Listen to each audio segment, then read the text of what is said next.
The widow. All she does is prowl after other women's husbands.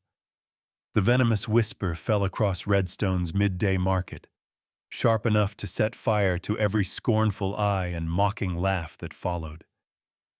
From the saloon porch, a crude whistle cut through the heat, followed by the coarse laughter of idlers, turning Naomi Carter into a cheap amusement under the merciless sun.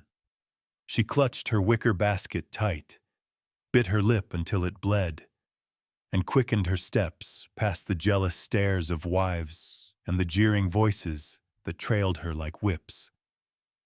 The sky darkened without warning, clouds pressing low and heavy. Rain broke loose in a sudden torrent, driving townsfolk to scatter for cover beneath awnings. Yet Naomi stood unmoving in the muddy street, letting the downpour wash over her. Her black hair clung wet against her face.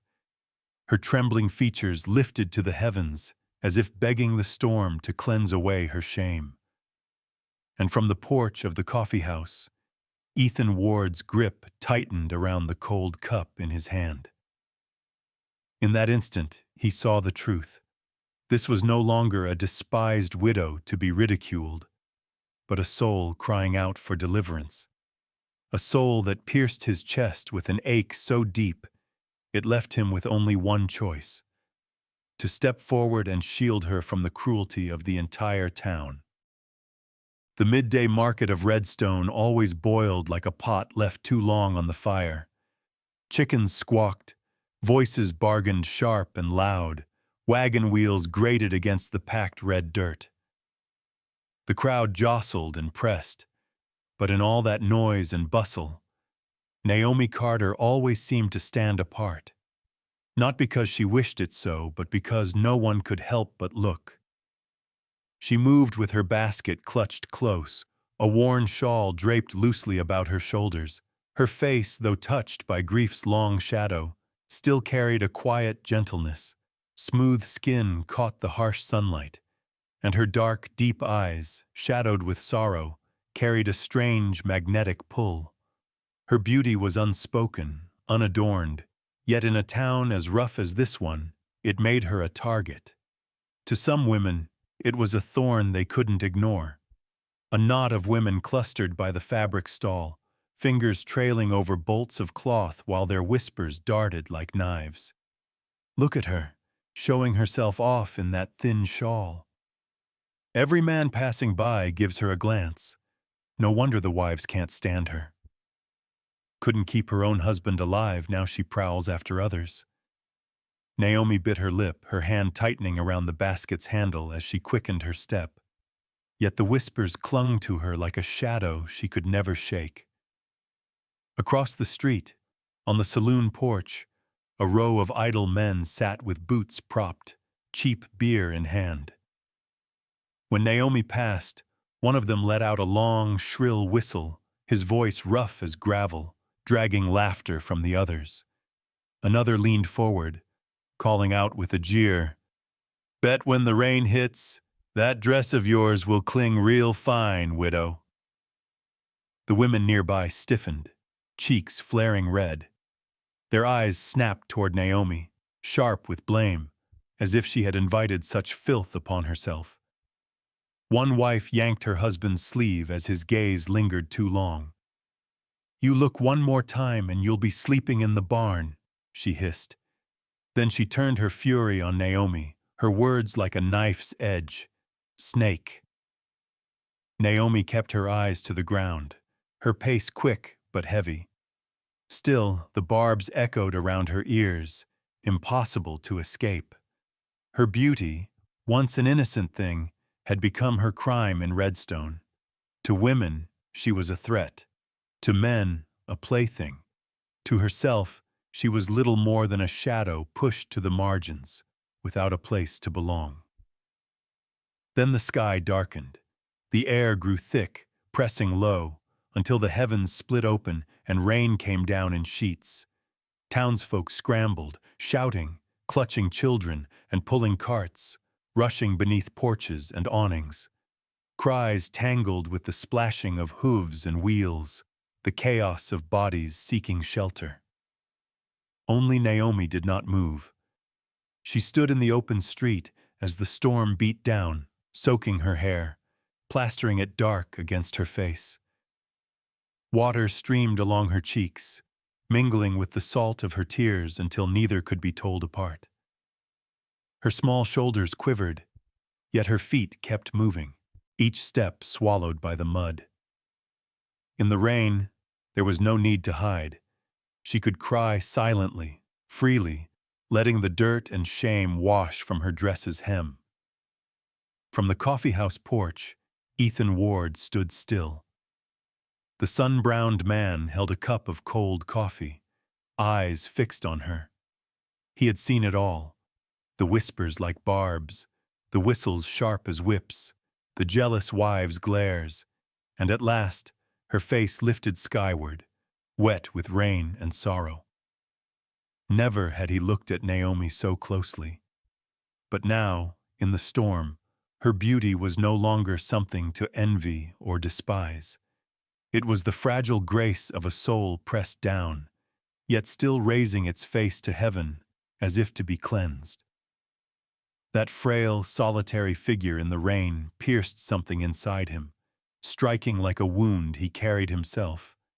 And in that ache, Ethan knew he could no longer stand idle. The town of Redstone lay sunken in the midst of a barren highland, ringed by low red ridges that loomed like dry walls around it. At the far end of Main Street stood Henderson's General Store, the one place that never failed to open its doors each morning. And it was here that Naomi Carter spent her days. A widow barely past 30, her eyes carried dark circles of weariness, her back slightly bent from long hours of bending, sweeping, and stooping. In town, folks spoke of her as if she were a shadow, not because she drew attention, but because her quiet presence was all too easy to ignore. When the morning light spilled through the store's windows, Naomi could be found sweeping dust from the wooden floor, stacking sacks of sugar and flour neat along the shelves. Customers came and went, men in worn leather coats, housewives with sharp tongues, tossing coins onto the counter with a careless clatter. The coins rolled, ringing cold against the wood. Few ever raised their heads to look at her. Fewer still offered even the smallest smile. Some would even flick the money at her like a beggar's do, muttering to each other on their way out, loud enough for her to hear. That widow, like a ghost haunting this place. Naomi would stoop, gather each coin with steady hands, fighting back the tremor in her fingers, and tuck them carefully into the till. Her face seldom showed more than quiet endurance. It was not that she felt nothing, but that years of pressing sorrow had left her with no weapon but silence. When the day's business ended, she stepped out from the store, wrapping her thin shawl tighter around her shoulders, and turned down the road toward the outskirts. The path to her small cabin wound through sparse, dry grass, the ridges casting dark shapes as twilight crept over the land. Each footfall on the hard earth echoed back at her, like her own solitude speaking. The cabin itself was a weather-beaten thing, a single room standing lonely against the open ground, as though even the town had chosen to set her apart. Inside, the stove lay cold, ashes gray among half-burnt logs. Naomi set her bundle on the table and sank onto a creaking wooden chair. Her gaze drifted to the corner where a man's coat still hung on a nail, long bereft of the warmth of the body that once filled it. In the stillness, memory rose to meet her. On the day of the funeral, the whole of Redstone had turned out, yet none stood close. Naomi wore a plain black dress, a veil shadowing half her face. The eyes upon her held no sympathy, only avoidance, as though her husband's death and her widowhood were burdens no one wished to share. The preacher rattled through the prayer, his voice brisk, eager to be done. The coffin sank into the earth, the thud of soil on wood resounding heavy and final. Naomi had stood motionless, her fingers interlaced so tightly her nails bit deep into her skin. Not one hand reached to hold hers. Not one word of condolence was spoken beside her. Only whispers, only heads shaking, and then the slow dispersal of a crowd relieved to have fulfilled an unpleasant duty. That image clung to Naomi, replaying itself each nightfall. She remembered her husband's face, the faint laughter that once warmed their fire-lit evenings, the fragile comfort of two voices filling the silence. And then, darkness. Everything extinguished, leaving her only with an empty cabin, a forgotten name, and a loneliness thick with redstone dust. She drew a breath, heavy and resigned, and reached for the stove, stacking a few dry sticks. The fire sputtered to life, its crackle casting light over her hollow cheeks. Naomi sat long before it, eyes fixed on the flickering embers, shrinking, then flaring, never quite gone, just like her heart, seeming spent, yet stubbornly sparking back to life, lit by memories that refused to be buried. Ever since the day he had watched Naomi weep silently beneath the rain, the image had haunted Ethan. At night, when the storm's echo still murmured in his memory, he saw again her trembling shoulders, her face blurred with tears and rain. Something within her had struck a chord in him, a part of himself he thought long since numbed. It was the longing to witness someone truly alive, truly hurting, truly vulnerable without disguise. From then on, Ethan found excuses to step into Henderson's store more often than any rancher living alone should have needed. He bought trifles, a coil of twine, a pouch of salt, a packet of nails, sometimes even just a rag for the table. Old Henderson, half blind and half asleep behind the counter, barely noticed. But Naomi always did. She was there behind the counter, lifting her head whenever the doorbell chimed.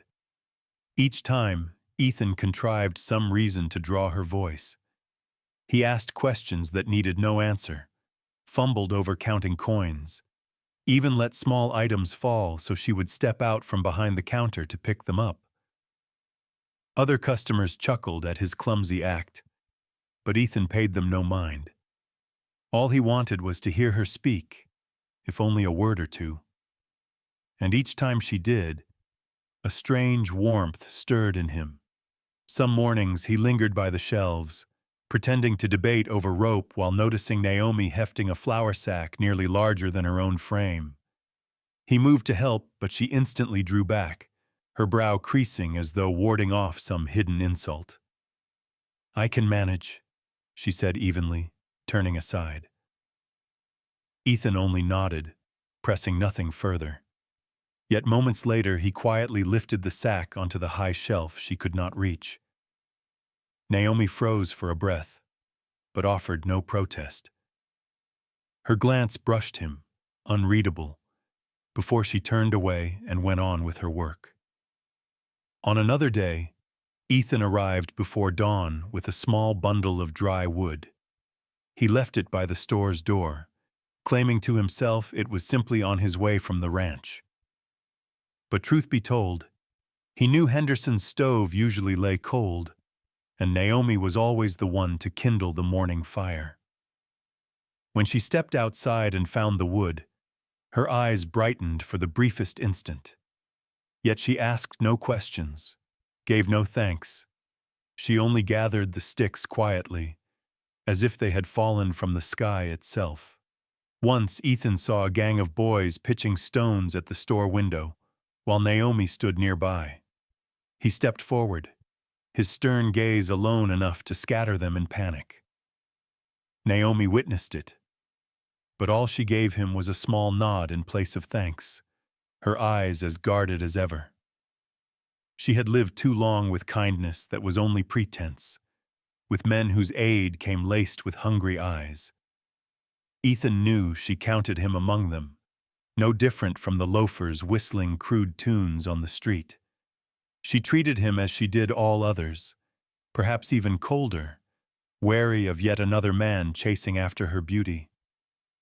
Sometimes her brief frown told him she believed he was merely angling for her attention, like the rest. Ethan saw it. And strangely, he did not despair.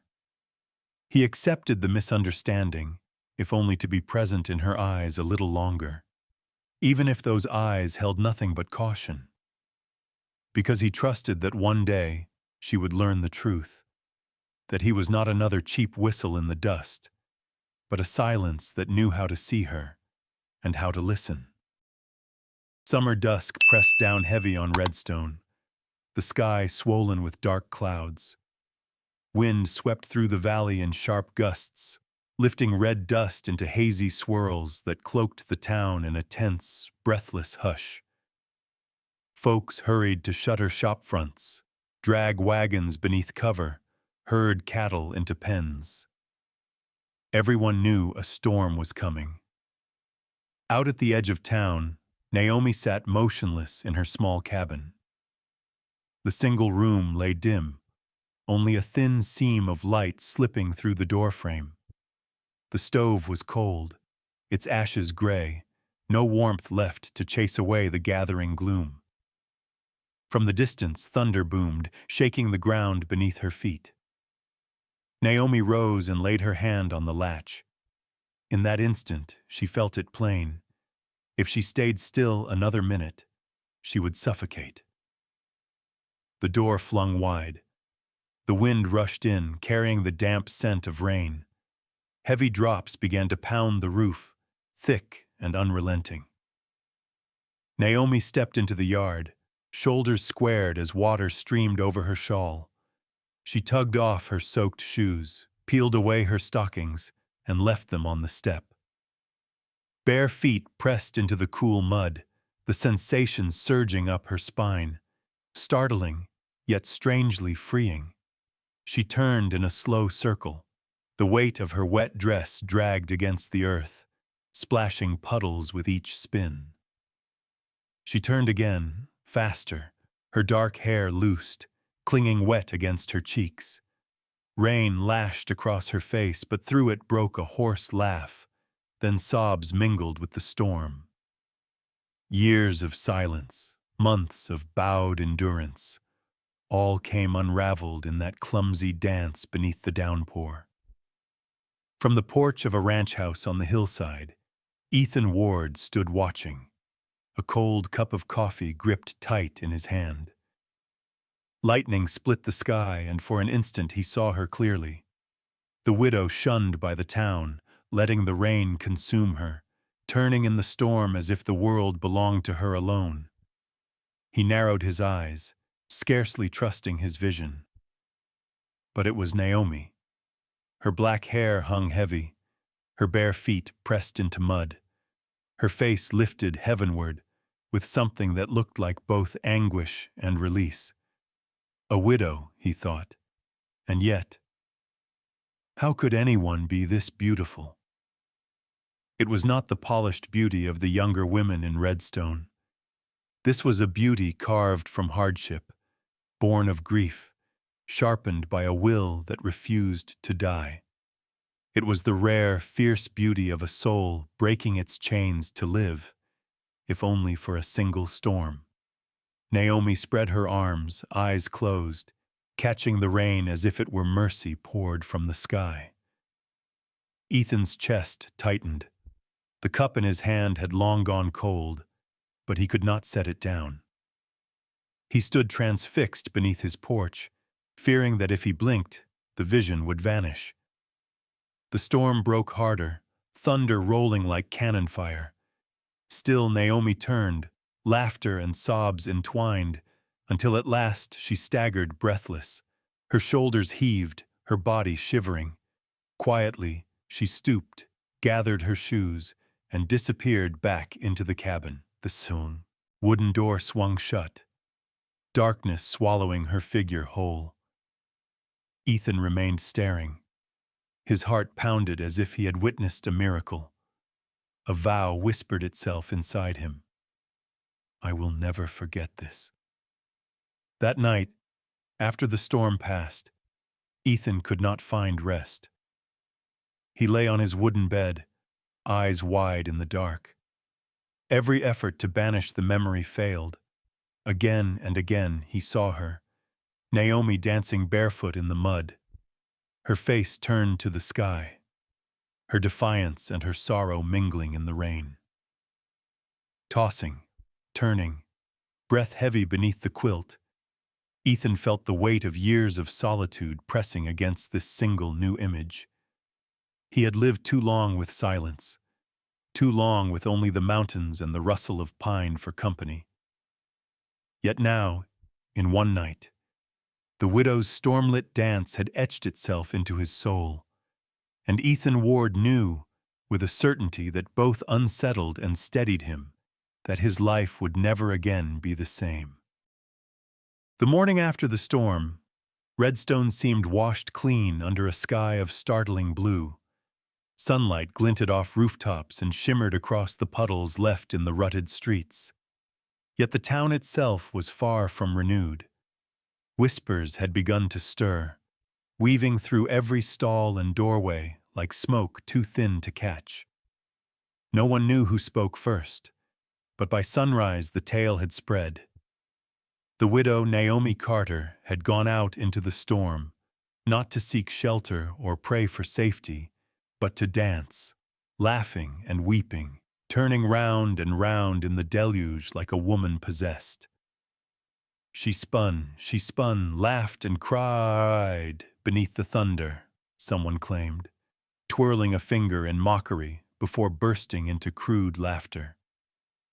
In a single night, the rumor of Naomi's madness had caught fire, burning through town like dry grass set alight.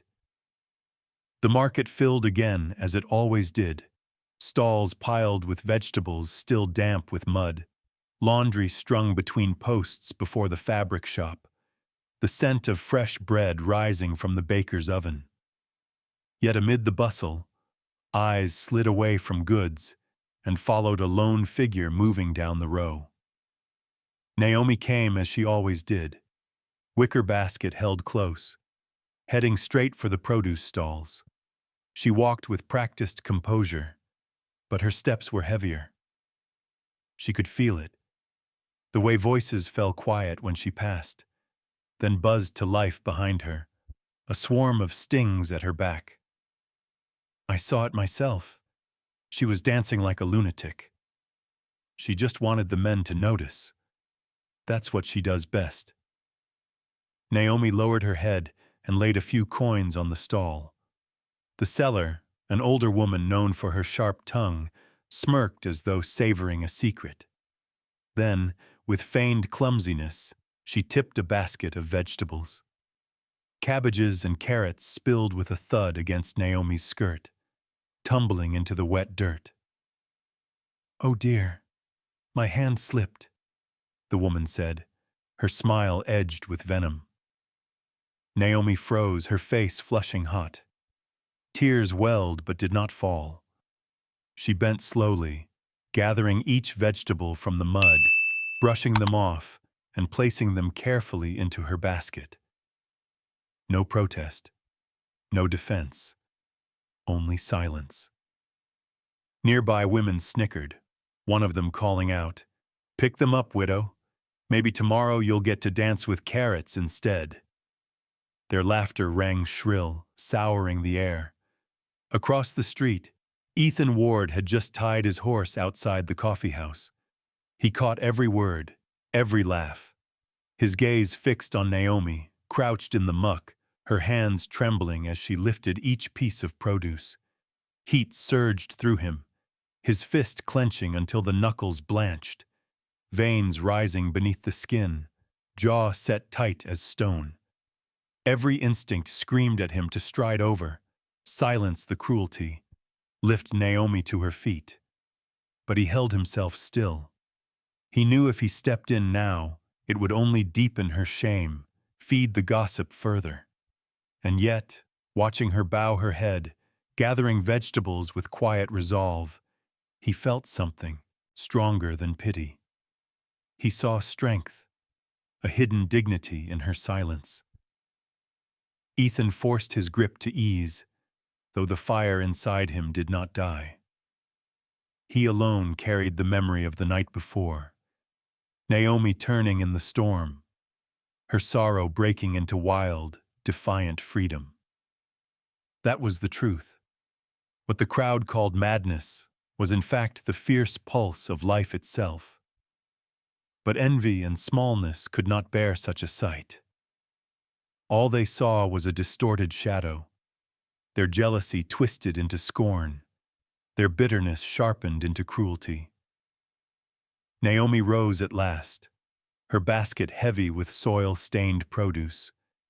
Her skirt clung with mud, her back damp with sweat, but her posture held straight as she walked swiftly from the market. That morning, Redstone hummed with poisonous chatter and cruel amusement.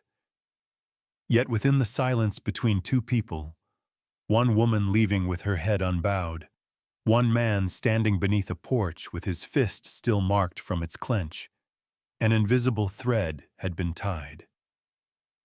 And though no one else could see it, it held with a strength deeper than rumor. That night, the wind came down from the mountains carrying an uncommon chill. Overhead, a thin crescent moon hung pale and distant, casting silver across the gaunt treetops and pooling faint light over the roof of the small cabin where Naomi lived alone. The oil lamp on her table had burned down to its last wick, leaving only a feeble glow that deepened the emptiness of the room. Naomi sat by the window, listening to the dense silence pressing against the walls. She was used to quiet, but this silence felt different, as if something lurked just beyond it. Suddenly, a knock struck the door. 3 blows, hard and hurried. Naomi flinched, dropping the scrap of cloth she had been mending. Few ever came at such an hour. She rose slowly, every nerve taut, straining to hear. Outside, only the wind moaned. No name called. No voice announced itself. She cracked the door. Before she could speak, a heavy body shoved through, forcing the door wide. A man stumbled in, reeking of whiskey. His face was flushed, beard wild, eyes clouded with drunken heat. Naomi knew him, one of the loafers who haunted the saloon at the far end of town. "There you are," he slurred, a crooked grin spreading across his mouth. "Widow, all alone in the dark. You need a man, don't you?" Naomi stepped back, heart hammering. "Get out of my house," she whispered, her voice trembling yet firm. He laughed, a coarse, booming sound that filled the small cabin and made her skin crawl. "The whole town knows. You ain't got dignity left. They say you've gone mad, spinning in the rain, lonely, starving for company. So I came to remind you what a man feels like." He lunged, a calloused hand closing around her arm. Naomi jerked back, but his weight bore down like iron clamps. In a heartbeat, she was thrown against the wooden floor, her back slamming with a sharp jolt. His breath was heavy, his boots scraping, his shadow looming. Fear locked her body, her throat closing around the scream that rose. Shame surged up, blinding her with tears. She shoved at his chest, but the more she fought, the more hopeless it seemed. Then, the door burst open again. A figure filled the frame, shoulders squared against the moonlight. Ethan Ward strode in, his gray-blue eyes lit with fire. Without a word, he seized the drunkard by the collar and wrenched him off Naomi. The man snarled, but Ethan's fist cracked against his jaw with a sound that echoed in the cabin. He staggered, crashed against the table, yet drunken rage drove him up again. He lunged like a wounded beast. Ethan swung once more, then drove him down, pinning him hard against the floor. "Out!" Ethan's voice thundered, low and edged with steel. "Come near her again, and I'll see you don't walk away." The drunkard writhed, cursing, but Ethan's strength was immovable. Within seconds, the man's fight faltered. Breathing ragged, he crawled free and stumbled out into the night. His form reeled into the song, darkness, leaving behind only the stench of liquor and the tense hush of the cabin. Naomi sat slumped against the wall, chest heaving, hands trembling as they clutched her bodice.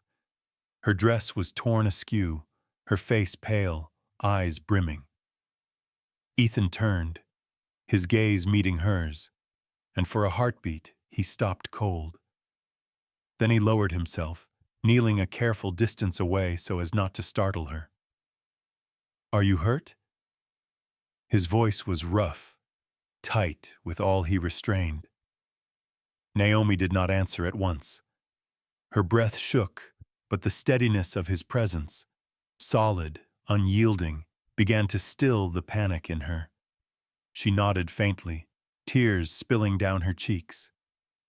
Ethan saw her hands quiver and slowly drew a worn handkerchief from his pocket, placing it gently beside her. He did not touch her, did not intrude, only left the cloth within her reach, a quiet gesture that said, "You may keep your distance, but I am here." Naomi lifted it, pressing it to her eyes. After a long moment, she managed to speak, her voice thin as thread. "Thank you. If you hadn't come—" Ethan cut her off, his tone firm. "I came." The silence that followed was deep, broken only by the wind keening through the shutters. Moonlight spilled across the floor, falling over two figures, one seated, one kneeling, both scarred by their own wounds, yet bound together in this fragile, wordless moment. At last Ethan rose. He checked the door, sliding the bolt tight, his gaze scanning the night to be certain the man was gone. Then he looked back at Naomi, giving only a brief nod, a vow unspoken. "I won't let this happen again." Naomi sat clutching the handkerchief, her heart beating with a strange new thrum. Shame and fear, yes, but also something warmer, elusive. Her bare feet were still cold against the wooden floor. Yet deep within her chest, a different fire had begun to stir. The next morning, Redstone awoke to a different kind of storm. At first light, Main Street buzzed with feverish talk that seeped beneath awnings and stalls like smoke curling into every corner. By sunrise, the tale had already spread. The drunkard had been seen staggering home, face swollen, clothes torn. It did not take long for the story to twist itself into something darker, that he had been tempted inside the widow Naomi Carter's cabin, that she had invited him in and brought disgrace upon herself. No one asked what truly happened. Truth mattered little. What people wanted was a tale sharp enough to cut her down, a story to confirm what they already despised. And it was the drunkard's wife who fanned the flames, a coarse woman. Her voice had often silenced the market square. Now she bellowed in the middle of the street. "That woman lured my husband!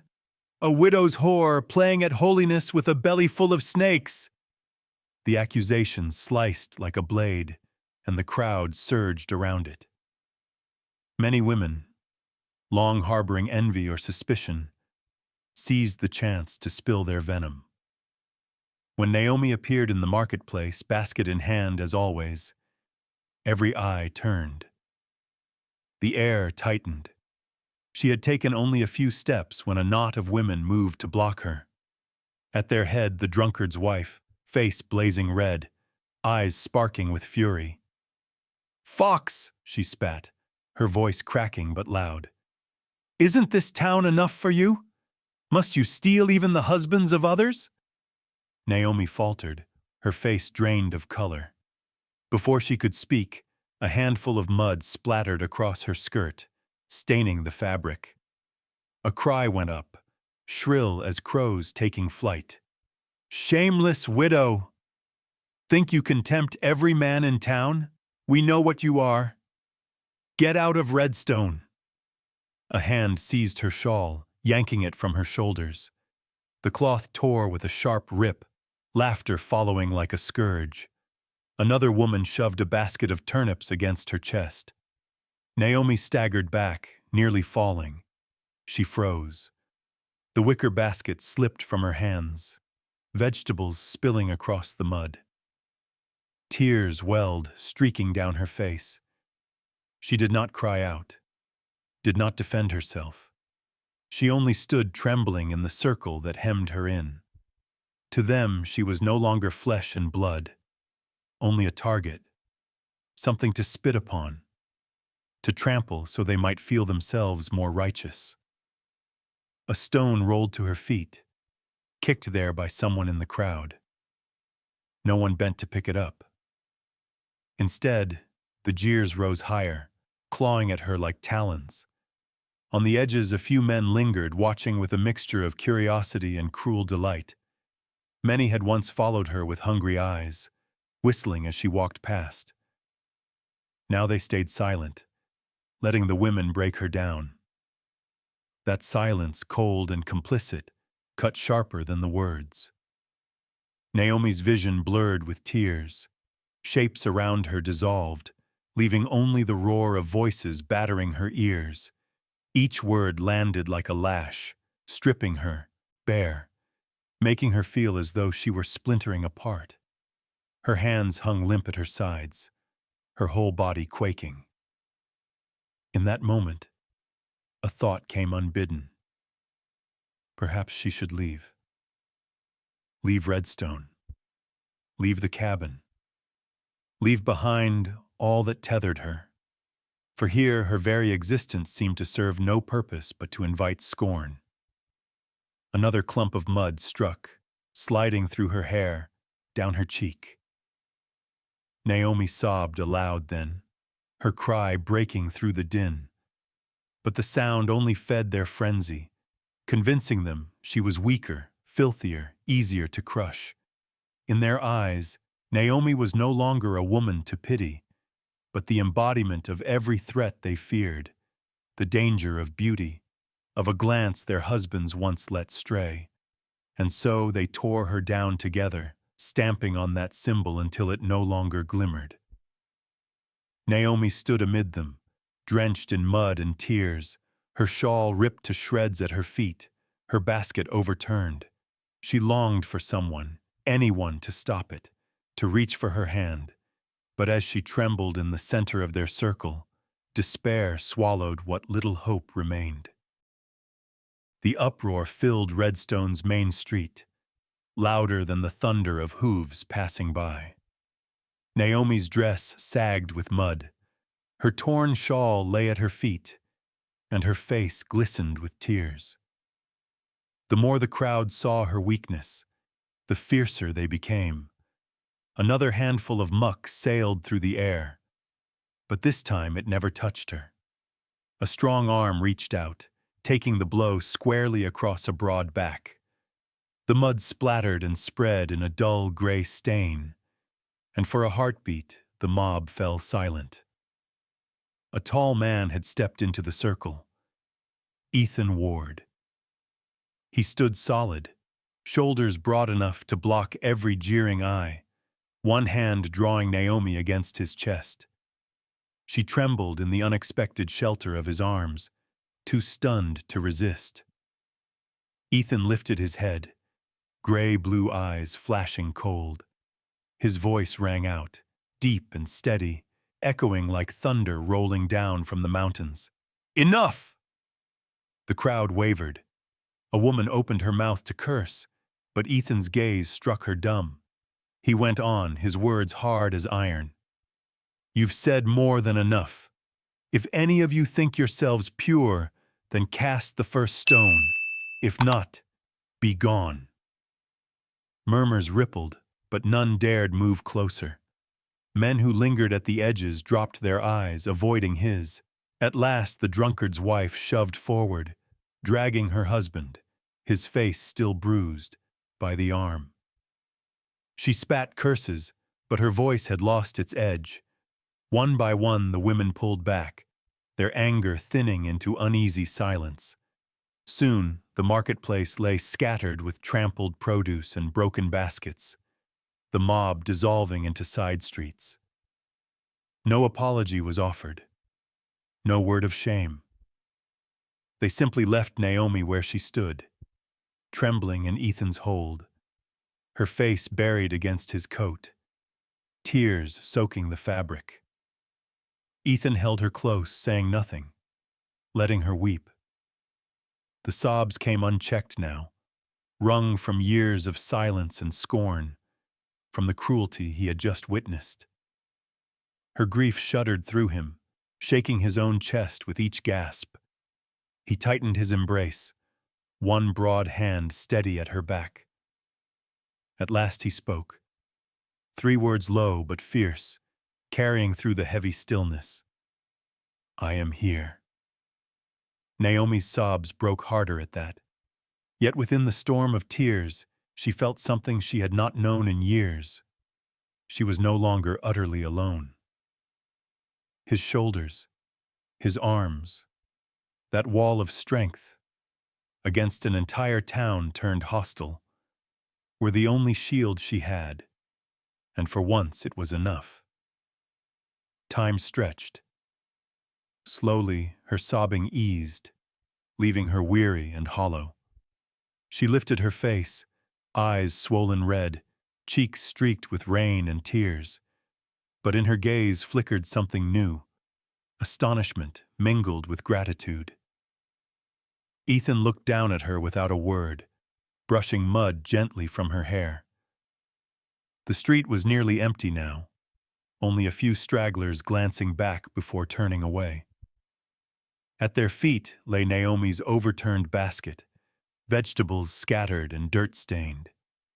Ethan stooped, gathered it, and placed it carefully in her hands.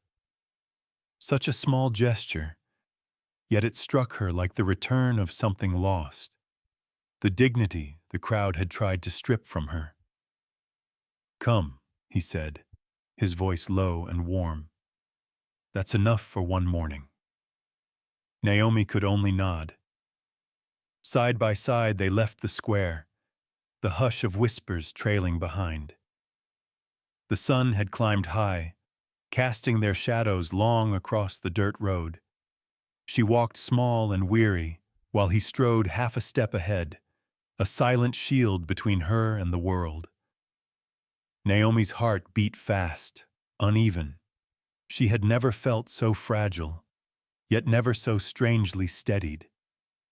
Shame clung to her like mud on her hem, but beneath it lingered a fragile peace, the memory of his arm around her, the words that still echoed.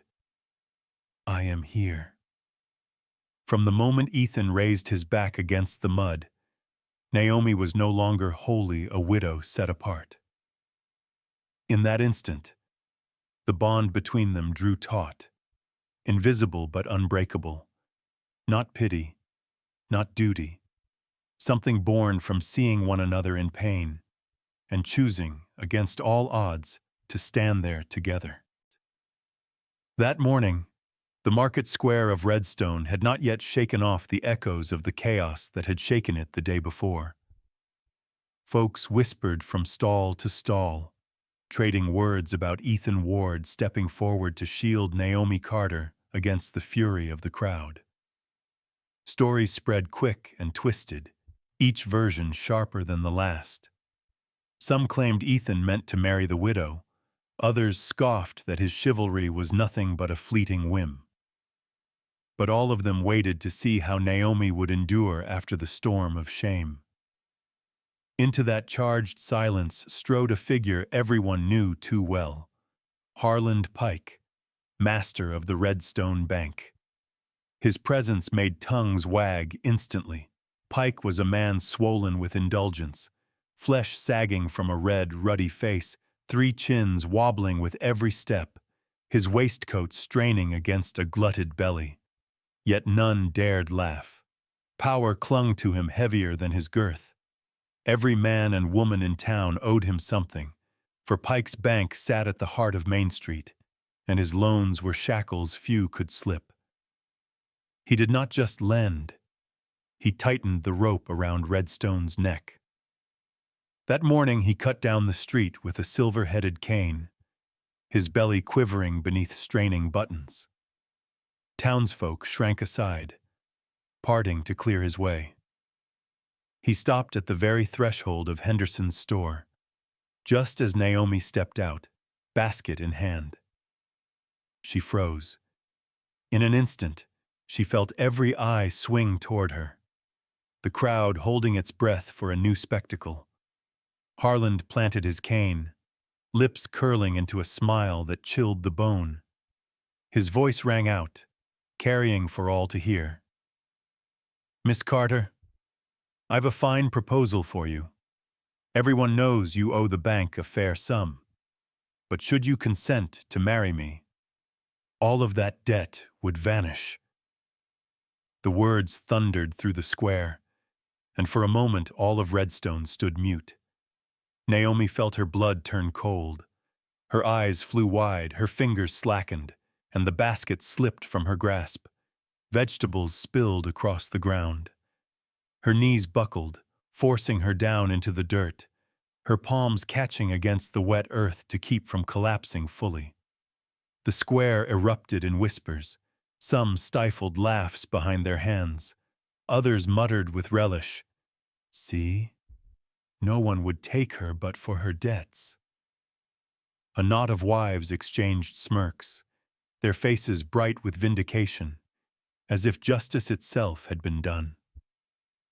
Naomi heard every word. Each whisper pierced like needles, her face burning crimson with humiliation. Tears welled, spilling before she could hold them back. She looked up and found herself encircled by stares, those same eyes that had flung mud at her days before, now glittering with cruel delight at her ruin.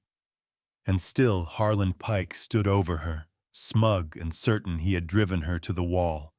He lifted his gaze, as though demanding the town remember this moment, to witness how his power could bow even the proud. Naomi tried to rise, but her legs trembled too violently. Through the blur of tears the marketplace swam, the air so thick it strangled. A deeper shame than mud and stones pressed upon her chest.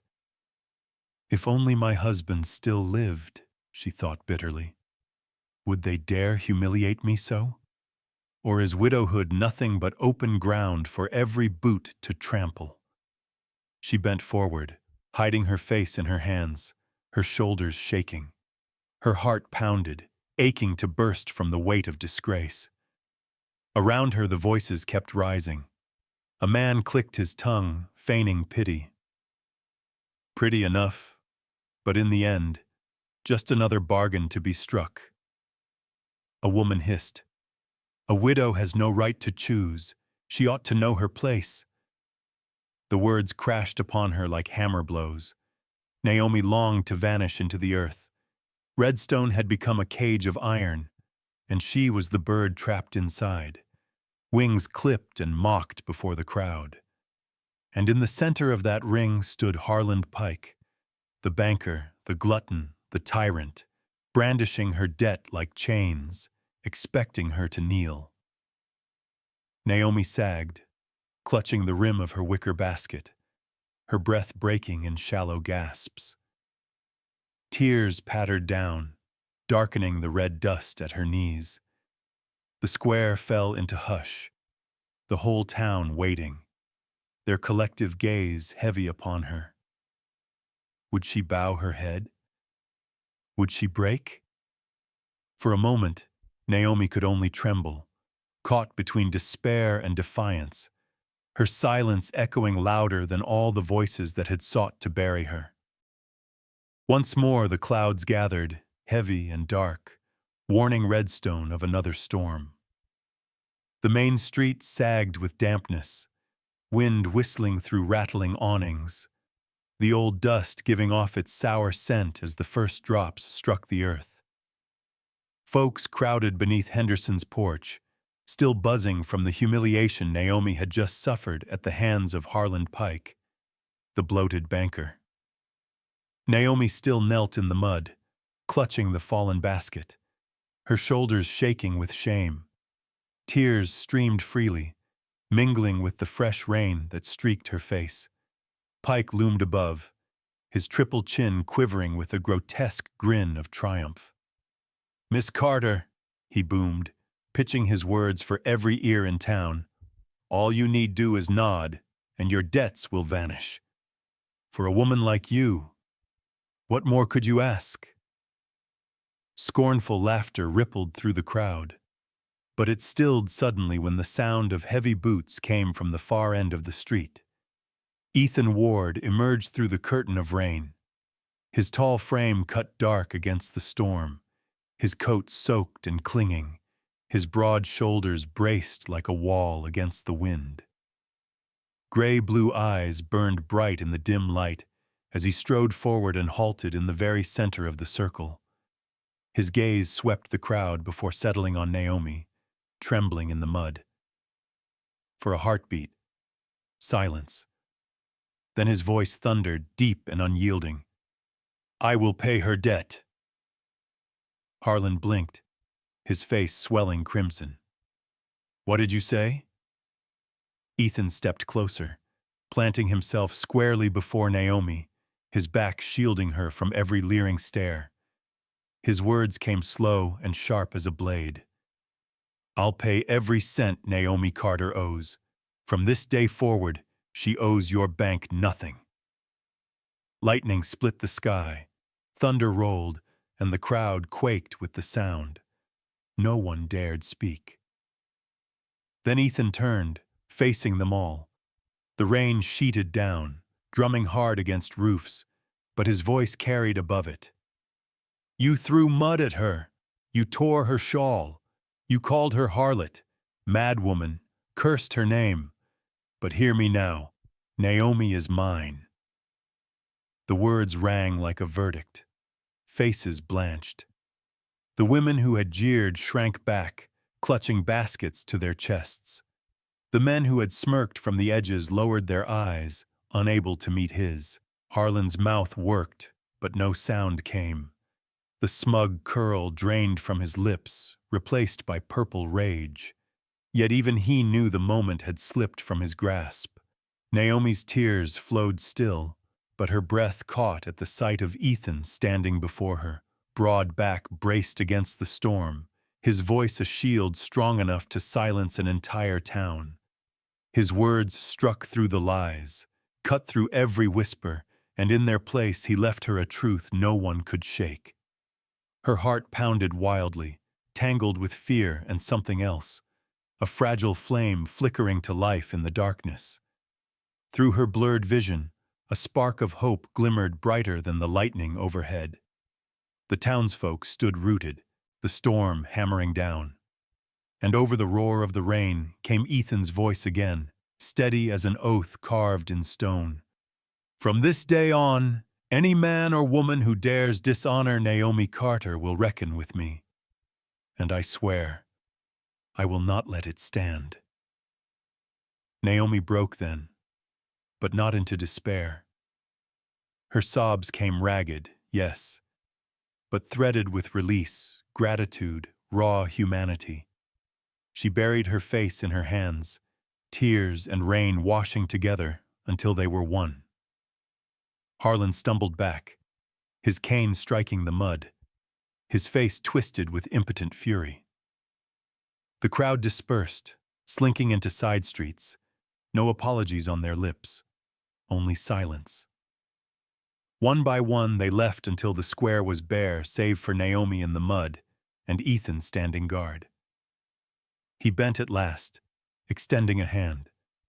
His palm was broad, warm, unshaken. Naomi placed her trembling hand into his, and he lifted her gently to her feet. "Stand," he said softly, his tone lowered for her alone. "You do not belong to this mud." Naomi rose, legs unsteady, eyes red and swollen. But she looked at him through the veil of rain, and her gaze shifted. It was no longer the look of a woman pleading to be saved, but of one who saw, at last, that there was someone willing to stand for her. The storm still raged, rain lashing hard. Yet in Naomi's heart, the sky was already clearing. That afternoon, Redstone fell under another heavy downpour. The sky had darkened early, clouds piled thick as a weighted blanket over the valley. The first drops struck wooden rooftops like a drum roll. Then the rain unleashed, washing the main street into a blur. Townsfolk rushed for shelter. Vendors yanked canvas over their wares. Horses shrilled in their stalls as thunder cracked. Naomi stepped from Henderson's store, clutching her wicker basket to her chest. Her dress clung wet, but she did not run. She walked steadily toward the road that led to the outskirts. Rain lashed her shoulders like repeated blows, yet she did not flinch. In the past, storms had hidden her tears, let her pain vanish into the torrent. But today her eyes were dry. She no longer carried the posture of a woman bowed by the jeers of a marketplace. Something within her had shifted, ever since one man had stood against the mob for her. Across the street, Ethan Ward emerged, his tall form darkened by the storm. Without hesitation, he cut through the rain, reached for the basket, and gently took it from her arms so her hands were free. Naomi looked up briefly, meeting the familiar gray-blue gaze, and her heart quivered. Neither spoke. They only walked side by side, shoulders brushing, letting the storm fall heavy upon them.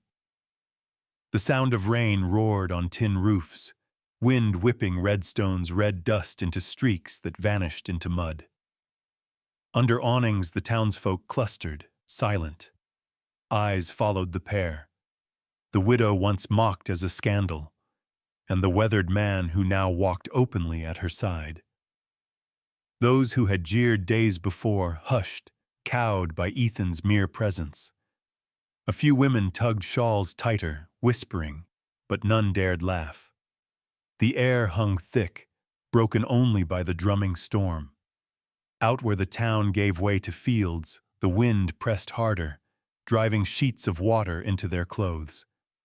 Ethan stopped in the road, his hand resting lightly on Naomi's arm.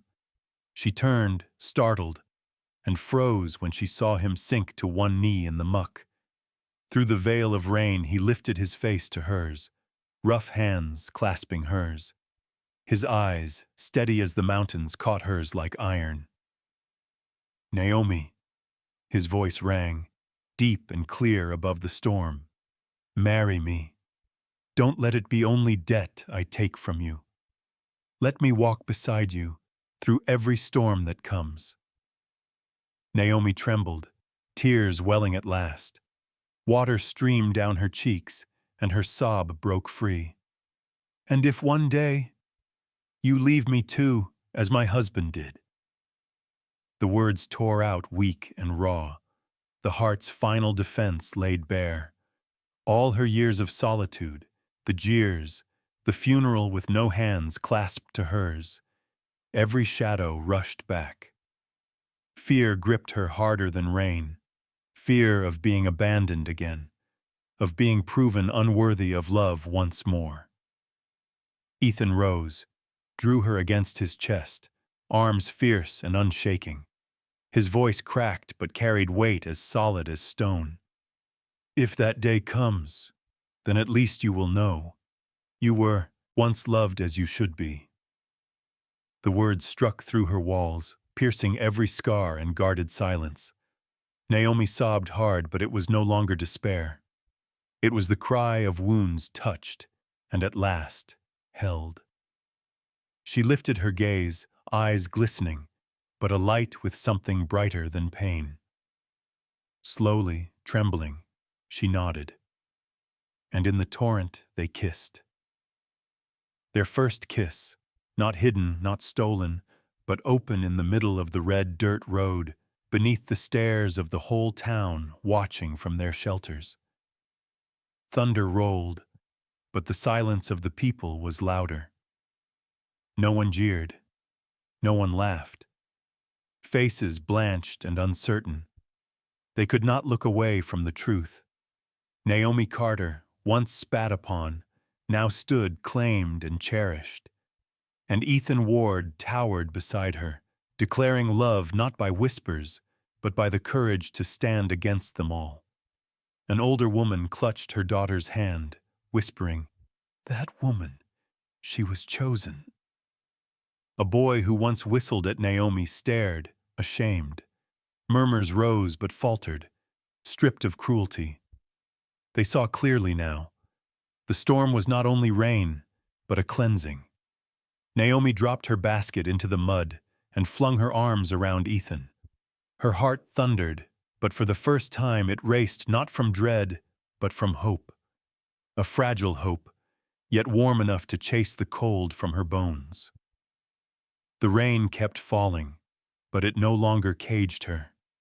It was a hymn for beginnings. They stood long in the deluge, heedless of soaked clothes and chilled skin.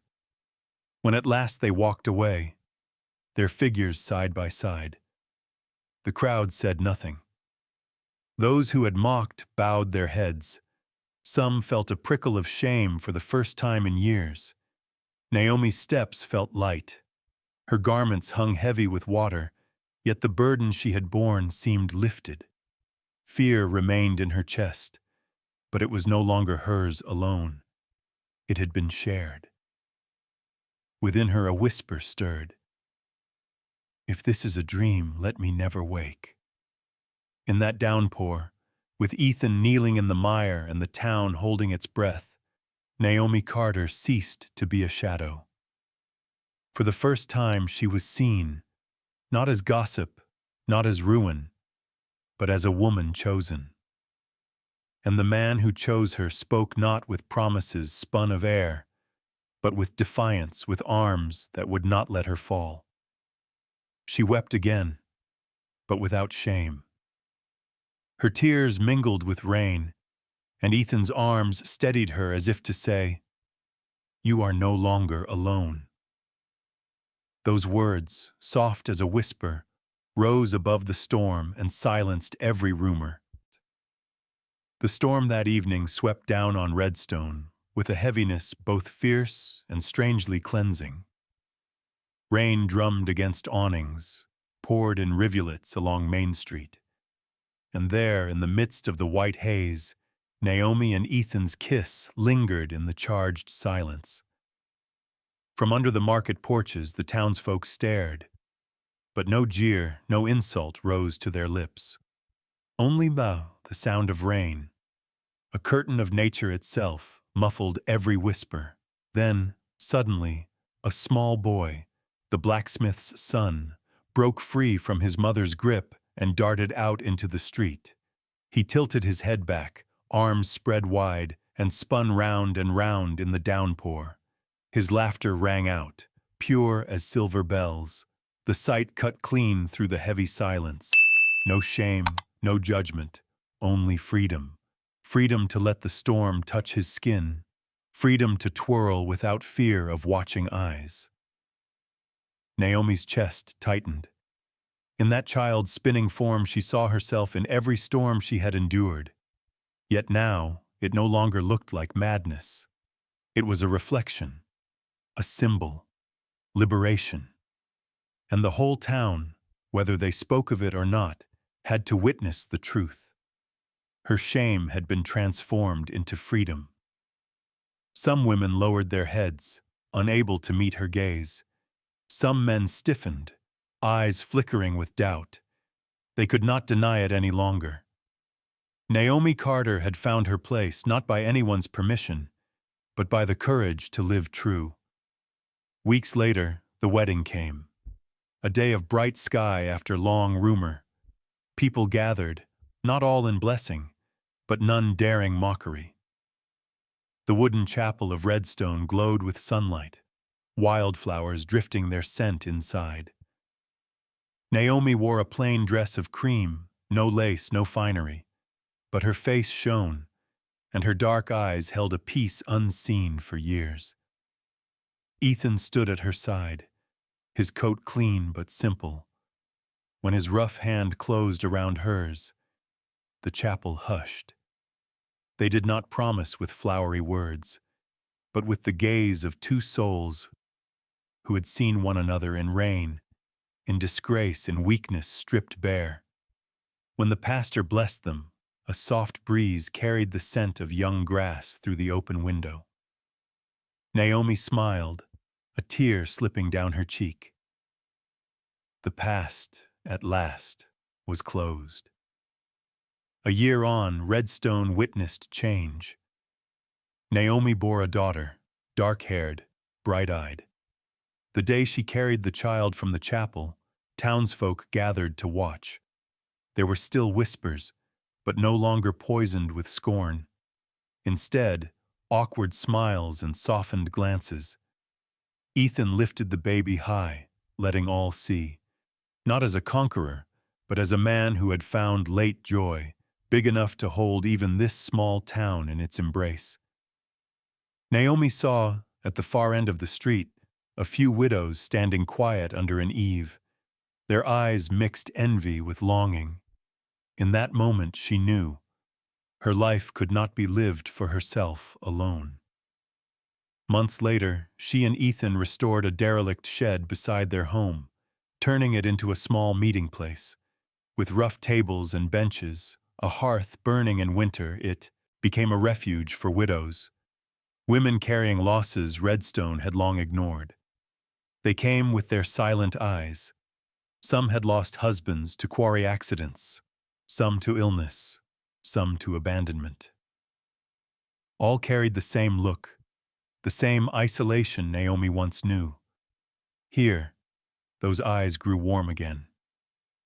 Naomi sat with them, listening to their stories. She did not promise healing. She only showed them it was possible to live still, to hold one's head high. She told them of the first night she stepped into the rain, of the moment the town nearly crushed her, and of the arms that had steadied her. Their eyes glistened with fragile but real light. Ethan said little, but his quiet labor spoke. Hauling wood, patching roofs, his back bent and his coat muddied again. To the widows, his silence was comfort too, proof that some men did not turn away, did not prey upon weakness, but chose to stand beside it. Time passed, and the little room itself grew into a symbol. Folks called it by different names, but to Naomi it was simply the place where the forsaken found one another. On its wall hung a plain wooden sign, carved with the words, "We still have worth." And whenever storms swept Redstone again, children ran out laughing, faces lifted to the sky, spinning as rain poured. Adults no longer shouted them back inside. Some even smiled. For they had learned from a widow once despised that sometimes, to truly live, one must dare to step into the rain and dance. Each time Naomi stood by the window with her daughter in her arms, watching rain blur the fields. Memory returned, but no longer with shame, only with freedom. From the loneliness of a cold cabin, she had found a shoulder strong enough to bear storms with her. Ethan never promised to smooth every path, but he gave her a love true enough, deep enough to mend wounds she thought unhealable. From the moment they joined hands in Redstone's reign, the town itself was changed. None could deny it. Some loves bloom late, yet endure, wild and unbreakable as flowers rising after the storm. Naomi and Ethan's story reminds us it is never too late to be loved and to love in return. Despite years, despite loss, hearts still tremble when they meet the one meant for them. If this story touched your memory or your faith, we invite you to share your thoughts below. We would love to hear from those who have known youth, who have known loss, yet still choose kindness. And don't forget to like and subscribe, so together we keep alive these Wild West love stories, because often it is the simplest tales that walk beside us all our years.